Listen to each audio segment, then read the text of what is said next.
신명기 34장 1절부터 8절까지 제가 말씀을 봉독하겠습니다. 모세가 모압 평지에서 느보 산에 올라가 여리고 맞은편 비스가 산 꼭대기에 이르매 여호와께서 길앗 온 땅을 단까지 보이시고 또 온 납달리와 에브라임과 므낫세의 땅과 서해까지의 유다 온 땅과 네겝과 종려나무의 성읍 여리고 골짜기 평지를 소할까지 보이시고 여호와께서 그에게 이르시되 이는 내가 아브라함과 이삭과 야곱에게 맹세하여 그의 후손에게 주리라 한 땅이라. 내가 내 눈으로 보게 하였거니와 너는 그리로 건너가지 못하리라 하시매 이에 여호와의 종 모세가 여호와의 말씀대로 모압 땅에서 죽어 백부월 맞은편 모압 땅에 있는 골짜기에 장사되었고 오늘까지 그의 묻힌 곳을 아는 자가 없느니라. 모세가 죽을 때 나이 120세였으나 그의 눈이 흐리지 아니하였고 기력이 쇠하지 아니하였더라. 이스라엘 자손이 모압 평지에서 모세를 위하여 애곡하는 기간이 끝나도록 모세를 위하여 30일을 애곡하니라. 아멘. 여러분, 요즘 우리의 신앙을 돌아보면 마음이 무거워질 때가 많습니다. 세상은 점점 더 바쁘고 복잡해져서 하나님보다도 세상의 가치와 편리함을 먼저 생각하는 분위기가 강해지고 있습니다. 경제적인 어려움과 사회적인 불안이 겹치면서 마음이 지치고 예전처럼 뜨겁게 주님을 사랑했던 그 열정이 식어버린 경우도 적지 않습니다. 코로나 이후에 예배와 모임은 회복되고 있지만 여전히 그 마음은 식은 채 형식적인 예배에 머무르는 성도들도 적지 않습니다. 주일에 교회는 나오지만 삶 속에서 말씀과 기도의 힘을 누리지 못한 채 하루하루 버티는 모습도 보입니다. 여러분, 이럴 때일수록 우리가 붙잡아야 할 것은 화려한 외형이나 순간적인 열심이 아닙니다. 하나님의 부르심 앞에서 끝까지 순종하는 믿음입니다. 여러분 혹시 지금 하나님의 부르심 앞에서 여러분의 발걸음을 멈추고 있지는 않습니까? 여전히 하나님 나는 부족합니다. 그런 이유로 하나님의 부르심에 물러서 있지는 않습니까? 오늘 우리가 함께 살펴볼 모세도 처음에는 그랬습니다. 그는 나이도 많았고 과거의 실패 또 연약함 때문에 자신감을 잃었지만 하나님은 그를 포기하지 않으셨습니다. 오히려 그의 부족함 속에 하나님의 능력을 더하셔서 놀라운 일을 이루셨습니다. 오늘 우리는 하나님의 부르심 앞에서 모세가 어떻게 끝까지 순종의 길을 걸어갔는지를 살펴보려고 합니다. 그 발자취 속에서 오늘 우리의 믿음도 다시 힘을 얻고 방향을 찾게 될 줄 믿습니다. 이제 첫 번째로 모세가 부르심을 받았을 때 어떤 마음으로 반응했는지를 함께 보겠습니다. 우리는 대개 모세 하면 홍해를 가르며 수많은 백성을 이끄는 위대한 지도자의 모습을, 또 시내산에서 하나님의 율법을 받는 위대한 지도자의 모습을 떠올립니다. 그러나 그런 모세라도 그의 시작은 그렇게 위대하지 않았습니다. 오히려 태어날 때부터 생명의 위협에 노출된 아주 연약하고 작디 작은 한 아기였습니다. 우선 오늘 본문의 내용을 살피기 전에 용어 정리부터 하도록 하겠습니다. 출애굽기 1장을 비롯해서 구약 성경에 보면 이스라엘 자손 또 히브리 사람 이런 표현이 납니다. 이스라엘 자손, 히브리 사람. 이 두 표현은 모두 같은 민족을 가리키지만 그 의미와 또 그 관점의 차이가 있습니다. 먼저 이스라엘 자손은 어떤 의미인가? 이스라엘 자손은 야곱, 즉 이스라엘의 후손이라는 뜻이죠. 하나님과 언약을 백성, 하나님과 언약을 맺은 백성이라는 신앙적인 또 내부적인 정체성을 강조합니다. 바로 이것은 하나님께서 주신 이름이기도 하고 하나님의 선택, 하나님의 약속 안에서 살아가는 백성이다라는 영적인 의미를 담고 있습니다. 반면 히브리 사람, 이 표현은 이방인들이 주로 사용하는 표현입니다. 언어나 혈통이나 민족적인 배경을 기준으로 구분하는 외부적인 호칭입니다. 구약 성경에서 이 히브리 사람, 이 말이 처음 등장하는 곳은 창세기 39장 14절입니다. 이 구절은 요셉이 보디발의 아내의 유혹을 뿌리치고 도망간 장면에서 이 보디발의 아내가 집안 사람들에게 말하는 부분이죠. 뭐라고 했습니까? 그들에게 이르되 보라, 주인이 히브리 사람을 우리에게 데려다가 우리를 희롱하게 한도다 라고 말했습니다. 여기서 히브리 사람이라고 그랬죠. 히브리 사람이라는 말은 이방인인 애굽 여인이 그의 시각에서 볼 때 요셉의 신분을 지칭하는 말로 사용한 것입니다. 그러니까 성경에서 히브리 사람이라는 표현은 처음부터 외부인들, 이스라엘 백성들이 아닌 다른 민족들이 이스라엘 민족을 부를 때에 히브리 사람 이렇게 부르는 것입니다. 자, 다시 출애굽기 1장의 내용을 살펴보면 그 당시 이스라엘 자손은 애굽에서 고된 노예 생활을 하고 있었습니다. 이스라엘 자손의 인구가 늘어나자 애굽 왕 바로는 두려움에 사로잡혔습니다. 그리고 아주 잔혹한 명령을 내리죠. 히브리인 남자아이가 태어나면 모두 죽이라라는 명령입니다. 히브리인 남자아이들. 따라서 이스라엘 자손의 아이가 태어나면 바로의 군인들이 집을 뒤져서 강물에 던져버리는 일이 흔했고 부모들은 하루하루를 불안과 눈물 속에 보냈습니다. 바로 이런 시대에 모세가 태어났습니다. 자, 그런데 그 절망적인 시대 속에서 하나님의 손길은 모세를 아주 특별하게 감싸고 있었습니다. 아이 모세를 낳았는데 더 이상 이 아이를 숨길 수가 없었습니다. 그래서 모세의 어머니는 갈대 상자를 정성껏 만들고 역청과 나무 진을 발라서 물이 스며들지 않게 했습니다.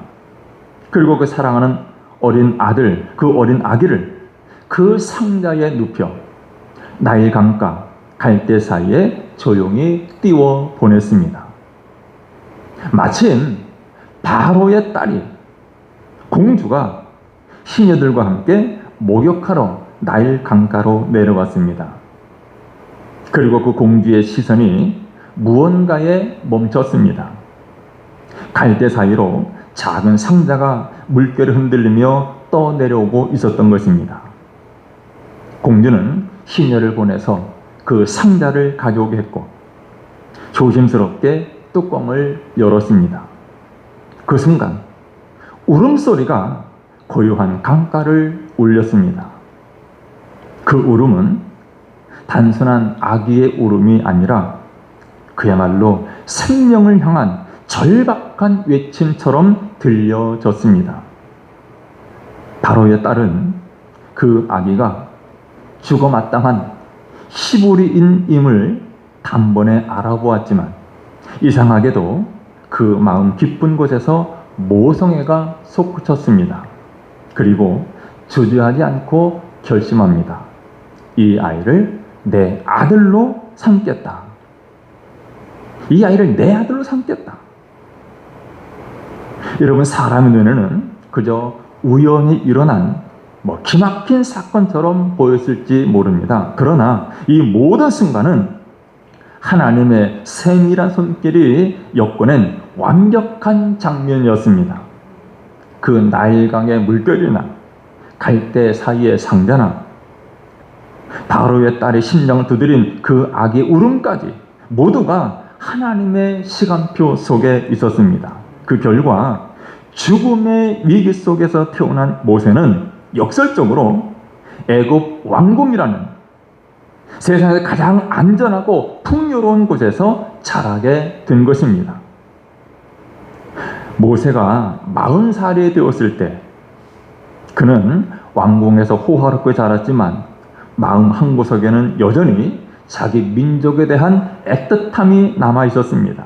하루는 한 애굽 사람이 히브리인, 즉 자기 민족을 심하게 때리는 장면을 보고 그 모세의 가슴 속에 참을 수 없는 분노가 치밀었습니다. 결국 그는 그 애굽 사람을 쳐서 죽이고 시신을 모래 속에 급히 숨겼습니다. 그러나 이 일은 금세 알려졌고 애굽 왕 바로는 모세를 죽이려 했습니다. 목숨이 틀어진 모세는 이제 모든 것을 버리고 미디안 광야로 도망쳤습니다. 그렇게 화려했던 왕궁 생활은 한순간에 끝이 나고 이제 모세는 무명의 목자로 40년을 살았습니다. 여러분, 한때 애굽의 왕자로 누렸던 권세와 부귀영화는 사라졌지만 40년 광야 생활, 40년 목자 생활은 하나님의 모세를 다듬고 훈련시키시는 은밀한 준비의 과정이었습니다. 자, 그러던 어느 날 모세는 평소처럼 양을 치고 있었습니다. 40년 가까이 반복해온 일상이었습니다. 변함없는 광야의 하루였습니다. 그런데 그날은 달랐습니다. 멀리서 떨기나무 하나가 불이 붙었는데 이상하게도 불 붙은 나무 타지가 않습니다. 평생 본 적 없는 이 광경에 이끌려서 가까이 다가간 순간 그 불꽃 속에서 하나님의 음성이 들려왔습니다. 하나님께서 모세를 향한 놀라운 계획을 말씀하셨습니다. 그것이 무엇입니까? 모세에게 말씀하십니다. 이제 가라. 내가 너를 바로에게 보내어 내 백성 이스라엘을 애굽에서 인도하여 내게 하리라. 그리고 약속하시죠. 내가 반드시 너와 함께 있으리라. 모세를 통해서 애굽 땅에서 노예 생활하고 있는 하나님의 백성들 인도해 내겠다는 것입니다. 이 일을 모세 내가 감당하라는 것입니다. 근데 모세는 곧바로 예, 제가 하겠습니다. 대답하지 못했습니다. 오히려 그는 하나님 앞에 이렇게 대답하죠. 하나님, 내가 누구이기에 바로에게 가며 이스라엘 자손을 애굽에서 인도하여 내리까? 그는 주저했습니다. 그는 이미 80세 된 노인이었고 40년 전에 도망쳐 나온 도피자였습니다. 이제는 애굽 왕자로서의 그 정치적인 영향력도 사라졌고 과거의 실패가 여전히 마음을 짓누르고 있었습니다. 게다가 그는 나는 본래 말을 잘 하지 못하는 사람입니다.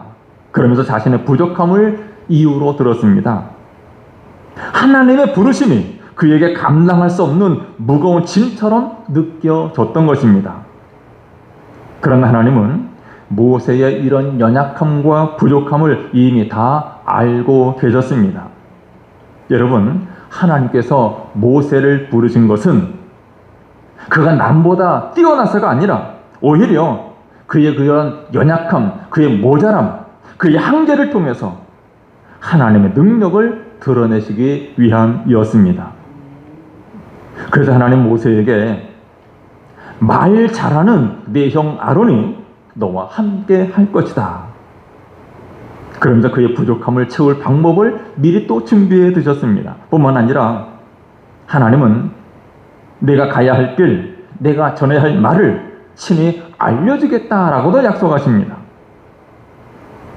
모세의 마음에는 여전히 두려움이 남았지만 하나님은 여러 번 내가 반드시 너와 함께 하겠다라는 약속으로 그를 설득하셨습니다. 마침내 모세는 하나님의 약속을 믿고 순종의 발걸음을 내디뎠습니다.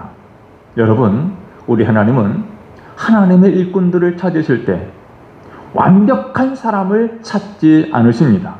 오히려 자신의 이런 부족함을 알고 또 부족함을 인정하고 전적으로 하나님의 능력을 믿고 하나님 능력에 자신을 맡길 준비가 된 사람을 들어 쓰십니다. 우리가 하나님 저는 못합니다, 이렇게 주장할 때조차 하나님이 함께 하신다면 우리의 나이도 우리 환경도 우리 능력의 한계도 결코 장애가 되지 않습니다. 오히려 그 한계가 하나님의 영광을 드러내는 놀라운 통로가 되는 것입니다. 그러면 여러분, 하나님 제 힘이 아니라 하나님의 능력을 의지하여 순종하겠습니다 고백하며 하나님의 위대한 역사에 쓰임받는 여러분 되시기를 우리 주님의 이름으로 축원합니다.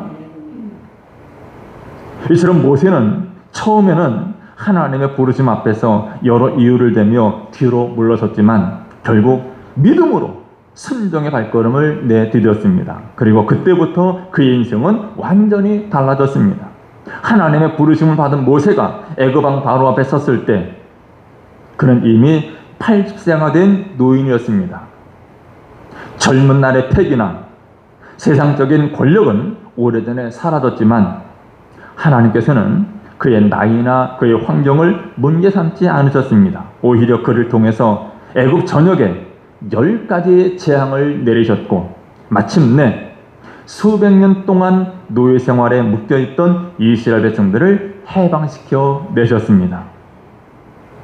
하지만 이 출애굽의 기쁨은 오래가지 않았습니다. 백성들이 출애굽하여 홍해 앞에 이르렀을 때 앞에는 넘실거리는 바다가 가로막고 뒤에는 애굽의 정예 부대가 전차를 몰고 쫓아오고 있습니다.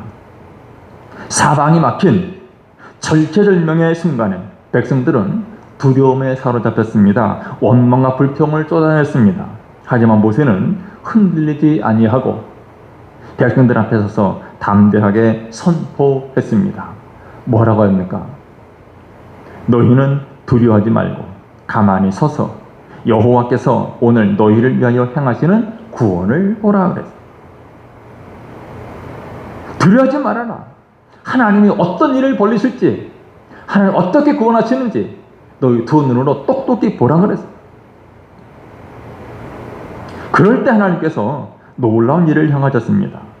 여러분들이 이렇게 잘 아시는 것처럼 모세가 지팡이를 들어 바다 위로 손을 내밀었습니다. 그러자 밤새도록 강한 동풍이 불어와서 바닷물이 갈라졌습니다. 양옆에는 물벽이 세워지고 가운데는 마른 길이 열렸습니다. 이스라엘 백성들은 그 길을 따라 안전하게 바다를 건넜고 뒤따라온 애국 군대는 바닷물에 다시 덮치자 모두 수장되었습니다. 여러분, 우리의 인생 여정에도 홍해와 같은 막다른 길이 찾아올 때가 있습니다. 앞도 뒤도 막혀서 도무지 나아갈 길이 보이지 않는 순간이 있습니다. 여러분, 그때 우리가 해야 할 일은 문제만 붙잡고 한숨 짓거나 낙심하는 것이 아니라 우리 시선을 하나님께로 돌리는 것입니다. 모세가 그랬듯이 하나님의 말씀, 하나님 약속을 붙잡고 믿음으로 한 걸음을 내디딜 때 우리 하나님은 우리 앞길에 새로운 길을 열어주십니다. 혹시 지금 여러분 앞에 해결할 수 없는 문제가 있습니까? 그 순간이 바로 하나님의 능력이 드러날 때입니다. 모세가 백성들에게 너희는 가만히 서서 여호와께서 행하시는 구원을 보라 선포했던 것처럼 우리도 조급한 발걸음을 멈추고 우리 하나님의 일하심을 기대하며 바라봐야 합니다. 하나님은 나이나 환경이나 능력을 따져서 쓰시는 분이 아니십니다. 오히려 연약한 자를 들어서 강하게 하시고 부족한 자의 삶을 통해서 자신의 영광을 나타내십니다. 그러면 여러분, 여러분의 인생을 우리 하나님의 손에 온전히 올려드리고 하나님의 마음껏 사용하실 수 있는 믿음의 그릇으로 살아가는 여러분 되시기를 주님의 이름으로 축원합니다. 여러분, 우리의 순종은 결코 헛되지 않습니다. 우리의 작은 순종이 가정을 변화시키고, 우리 작은 순종이 교회를 새롭게 하고 세상 속에서 하나님의 역사를 시작하게 됩니다. 모세 역시 처음에는 주저했지만 결국 하나님의 부르심에 응답해서 홍해를 건너는 놀라운 기적을 경험했습니다. 그런데 그의 사명은 거기서 끝나지 않았습니다. 출애굽은 이제 시작에 불과했고, 그 후에도 광야에서 40년 동안 이스라엘 백성을 인도해야 했습니다. 그 여정은 결코 평탄하지 않았습니다. 백성들의 불평과 원망은 끊이지 않았고 수많은 위기와 시험이 이어졌습니다. 그럼에도 모세는 끝까지 하나님의 말씀을 붙잡고 주어진 사명을 놓지 않았습니다. 백성들은 조금만 어려움이 닥쳐도 불평했고, 물이 없다고, 양식이 없다고, 차라리 애굽으로 돌아가자고 소리쳤습니다. 심지어 모세를 돌로 치려고 한 적도 있었습니다. 그럼에도 모세는 모든 상황을 자신의 힘으로 억지로 해결하고 하지 않았습니다. 그는 늘 하나님께 기도하며 말씀에 따라 움직였습니다. 자신의 그 지도자의 자리를 권력으로 혹은 명예로 여기지 않고 그 지도자 자리를 끝까지 백성을 품고 섬겼습니다. 이 오늘 본문 신명기 34장에 보면 하나님은 이 모세를 느보 산 꼭대기로 데리고 가셨고 그곳에서 약속의 땅 가나안을 보여주셨습니다. 비록 모세가 그 땅에 직접 들어가지는 못하지만 하나님은 그에게 그 약속의 땅을 바라보게 하셨습니다. 그리고 모세는 그곳에서 마침내 하나님의 품에 안겼습니다. 성경은 모세에 대하여 이렇게 증언하죠. 신명기 34장 10절에 그 후에는 이스라엘에 모세와 같은 선자가 일어나지 못하였나니 모세는 여호와께서 대면하여 아시던 자요 라고 말합니다. 여기서 대면하여 아시던 자라는 표현은 단순히 친분이 있다 그런 뜻이 아니라 모세는 하나님과 깊은 교제를 가졌었고 하나님과 신뢰 속에 있었음을 의미합니다. 마치 친구가 얼굴을 맞대고 대화하듯이 하나님 모세에게 직접 말씀하시고 모세는 하나님의 마음을 깊이 이해하며 순종했다는 것입니다. 여러분, 모세의 진정한 위대함이 무엇일까요?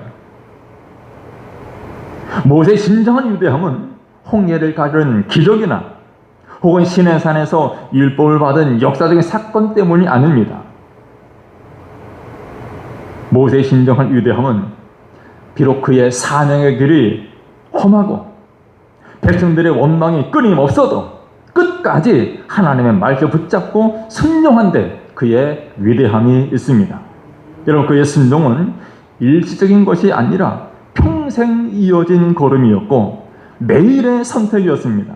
하나님 그런 모세를 높이 평가하셨고 그와 같은 선자가 다시 일어나지 않았다라고 오늘 본문은 기록을 하고 있습니다. 여러분, 우리의 신앙 여정도 다르지 않습니다.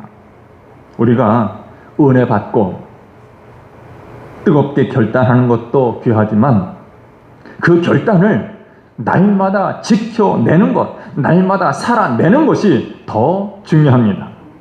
우리가 예배 시간에 은혜를 받고 눈물로 고백했을지라도 그 다음 날부터는 현실의 무게와 유혹이 다시 우리를 시험합니다. 여러분, 그때마다 우리는 마음을 새롭게 하고 하나님의 말씀 앞에 순종하는 길을 다시 선택해야 합니다. 모세처럼 시작보다 끝이 더 아름다운 믿음의 사람이 되려면 하루하루의 작은 순종이 쌓여야 합니다. 비록 힘든 날에도 혹은 이해가 되지 않는 상황 속에서도 하나님이 나와 함께 하신다라는 믿음을 놓지 않아야 합니다. 그렇게 믿음을 붙잡고 걸어갈 때 우리의 마지막 순간에 하나님께서 잘했다, 착하고 성성된 종아 칭찬하실 것입니다. 여러분 혹시 지금 여러분의 믿음의 여정이 지치고 힘들게 느껴지십니까? 기도하는데 기도에도 불구하고 응답이 더딘 것 같고 하나님이 침묵하신 듯한 그런 순간을 지나고 있습니까? 여러분 그럴수록 멈추지 말고 계속 걸어가야 합니다. 하나님의 때는 반드시 옵니다. 여러분 모세처럼 마지막까지 하나님을 바라보고 마지막까지 하나님 맡겨진 자리에서 포기하지 말고 끝까지 순종하는 여러분 되시기를 우리 주님의 이름으로 축원합니다. 이제 말씀을 정리합니다. 오늘 우리는 모세가 하나님의 부르심 앞에 순종하고 끝까지 그 길을 걸어간 믿음의 여정을 살펴보았습니다. 모세는 처음에는 두려움 속에서 주저했지만 하나님의 말씀, 하나님 약속을 붙잡고 한 걸음을 내디뎠습니다. 그 순간부터 하나님은 그의 삶을 통해서 놀라운 일을 이루셨습니다. 애굽의 강력한 권세도, 광야의 거친 길도, 백성들의 끊임없는 원망도 이 모세를 꺾지 못했습니다. 왜냐하면 모세는 언제나 그리고 끝까지 하나님만 바라보았기 때문입니다. 여러분 우리 인생에도 홍해와 같은 막다른 길이 있을 수 있습니다. 기도해도 변화가 없는 것 같고 상황이 점점 더 어려워질 때가 있습니다. 그러나 그 순간이 바로 하나님의 능력이 드러날 기회입니다. 여러분 끝까지 순종하는 하나님의 사람 되어서 믿음의 여정 끝에서 하나님께로부터 잘하였도다, 착하고 성성된 종아 칭찬받는 여러분 되시기를 우리 주님의 이름으로 축원합니다. 기도하겠습니다. 걸어가신 우리 하나님, 하나님께서 우리를 부르셨습니다. 할 일 많은 이 시대에 하나님 나라의 일꾼들로 세워주셨습니다. 하나님, 우리의 마음을 새롭게 하여 주옵소서. 모세와 같이 비록 우리가 부족할지라도 연약할지라도 하나님의 말씀, 하나님의 약속을 붙잡고 이제 주님의 말씀을 따라 주신 사명 충성되이 감당하게 하여 주옵소서. 끝까지 순종하는 하나님의 사람 되어서 우리 마지막 때에 하나님께로부터 잘하였도다, 착하고 충성된 종이라 칭찬과 인정받는 주의 백성들 되게 해 주옵소서. 예수님의 이름으로 기도드리옵나이다. 아멘.